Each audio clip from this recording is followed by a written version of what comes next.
Божи благослов, возлюбени браќа и сестри во Христа, јас сум Джими Нович и решив заедно да размислуваме и да видиме според Светото Писмо, како што многу христијани тврдат дека во Новиот Завет се укинати 10 Божи заповеди. Односно дека тие важеле само за евреите. Па да видиме. Да не имат случајно евреите друг Бог? Не, никако се разбира. Еден е Бог на сите народи и еден е Спасителот наш, Исус Христос. И да видиме што вели Исус Христос во Новиот Завет. Во Евангелието според Матеј, 5 глава 17 стих. Не мислете дека дојдов да ги поништам законот и пророците. Не дојдов да ги поништам, туку да ги исполнам. Амин.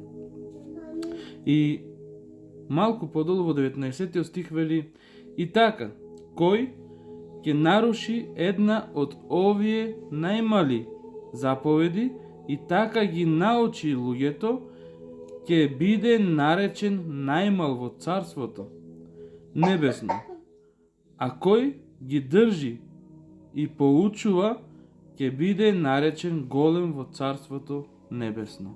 Амин.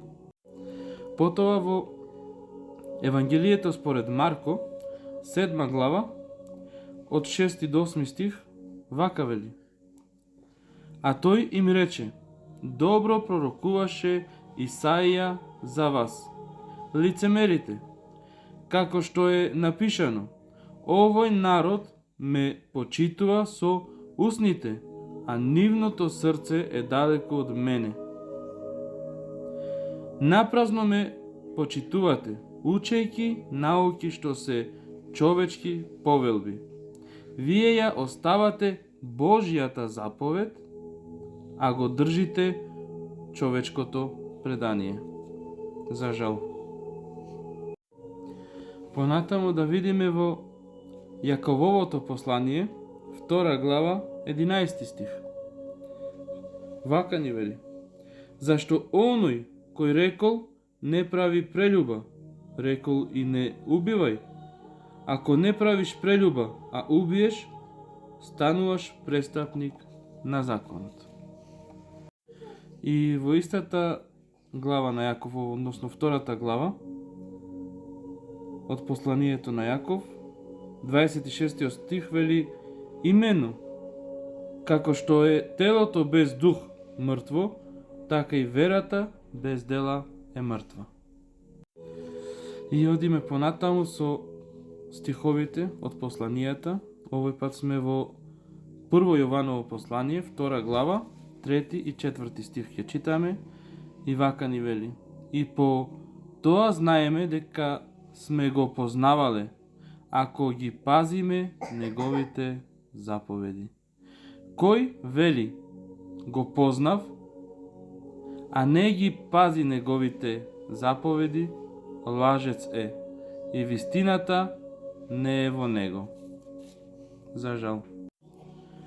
Сега се преместуваме дури до Откровението на Јован, 14 глава, 12 стих. Да видиме и во тие идни времиња што се вели за законот Божи. Тука е трпението на светите, кои ги пазат Божите заповеди.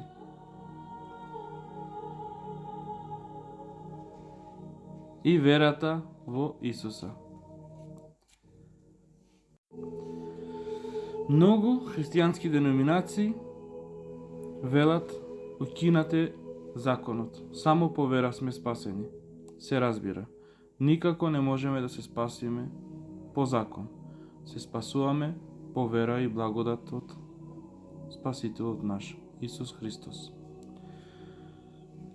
Но како ја покажуваме нашата вера? Како ја покажуваме нашата љубов кон Христа? Да видиме што ни вели посланието до римљаните, 3 глава, 31 стих. Според тоа, дали го укинавме законот преку верата? Далеку од тоа, туку со тоа го утврдивме законот. Слава на Бога. Бог многу не возлюби. Според својата љубов се отелотвори, живееше помеѓу нас, се жртвуваше заради нас, не изми во својата пресвета крв, ни ги откупи гревовите, така што се жртвуваше за нас, да не откупи од смртта и ни дарува вечен живот во Царството Своje небесно. И бара само едно од нас. Бара да веруваме во Неговата жртва и да ги држиме Неговите заповеди, зашто Неговите заповеди не се тешки. Така вели во првото Јованово послание, 5 глава, од 2-3 стих. По тоа познаваме дека ги љубиме Божите деца, кога го љубиме Бога и ги пазиме Неговите заповеди, зашто ова е љубовта Божја, да ги исполнуваме Неговите заповеди, а Неговите заповеди не се тешки. Нека му е вечна слава на нашиот Спасител Исус Христос. Неговите заповеди не се тешки, со тоа ја покажуваме љубовта кон Него. 4 заповеди се кон Него, 6 кон нашите ближни. Ако го љубиме нашиот Бог, ќе ги држиме тие 4 заповеди. Ако ги љубиме нашите ближни, ќе ги држиме и останатите 6 заповеди. Односно, нашиот Господ Исус Христос ги сведе на 2. Љуби го Господа својот Бог со сето своје срце, со сиот свој разум и со сета своја сила. Втората е слична како нејза. Љуби го својот ближен како самиот себе си. Сето ова нека е за слава на нашиот Бог, а наша поука и спасение. Уште еднаш Божи благослов и голем поздрав од мене. Ве молам, лајкнете и споделете го видеото и коментирајте ваше мислење. Поздрав до сите!